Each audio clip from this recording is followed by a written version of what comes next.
Bobo is drinking water. Wow. Are you thirsty, Bobo? Maybe. Look at him, oh. Yan. You drink lot of water, Baw.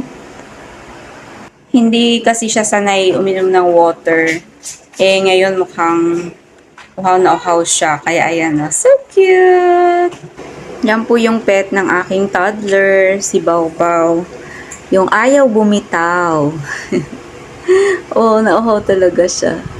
Drink lang, Kaw Panpan. Ay, Baw. Si Panpan kasi tulog ng mga oras na to. Sila po ay isa sa mga nocturnal. Yung tulog sa araw, gising sa gabi. Parang old din. Pero since binulabog siya ni Sian, kaya ayan, nagising.